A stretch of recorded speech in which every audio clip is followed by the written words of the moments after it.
మాజీ మంత్రి విడుదల రజనీతో పాటుగా ఆమె పీఎల్పై పల్నాడు జిల్లా ఎస్పీకి టీడీపీ నేతలు ఫిర్యాదు చేశారు. వైసీపీ హయాంలో తమను దారుణంగా భేదించారని ఆ ఫిర్యాదులో పేర్కొన్నారు. తమని కొట్టి చిత్రహింసలకు గురి చేసేవారని టీడీపీ నేతలు ఆరోపించారు. తెలుగుదేశం పార్టీ కోసం పనిచేస్తే చంపేస్తామని బెదిరించినట్లుగా బాధితులు ఎస్పీ దృష్టికి తీసుకువెళ్లారు.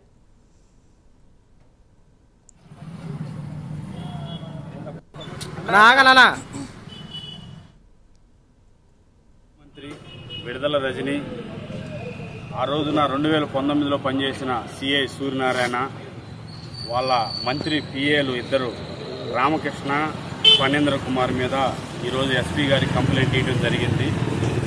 ఎందుకంటే 2019లో వైసీపీ ప్రభుత్వం వచ్చిన తర్వాత గతంలో సిబిఎన్ ఆర్మీగా పనిచేశానని నేను పత్తిపాటి పుల్లారావు గారికి అనుకూలంగా పత్తిపాటి పుల్లారావు గారితో పాటు తిరిగానని నన్ను అక్రమంగా నిర్బంధించి 5 రోజులు అక్రమంగా నిర్బంధించి సిఐ సూర్యనారాయణ ఆయన విశిక్షణ రహితంగా కొట్టేదే కాక ఆ రోజున ఎమ్మెల్యే తర్వాత మంత్రి విడుదల రజనీకి వాట్సాప్ కాల్ వీడియో కాల్ ద్వారా ఫోన్ చేసి వీడియో కాల్ చూపిస్తూ నన్ను కొట్టడం జరిగింది. లైవ్ లో ఆ రోజు ప్రత్యేక సాక్షులు కూడా మా టౌన్ పోలీస్ స్టేషన్ పక్కనే అంబేద్కర్ భవనం ఉంది.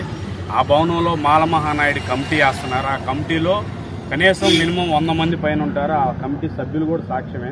5 సంవత్సరాలు ఏం చేసిన అరాచకాలను అన్యాయాలను ప్రజలు కోకొల్లలుగా వస్తున్నారు.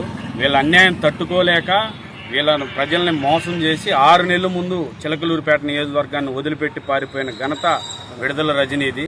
మళ్లీ ఈ రోజు ఏం మొహం పెట్టుకుని చిలకలూరుపేట సమన్వయకర్తకు వస్తుందో తెలియదు.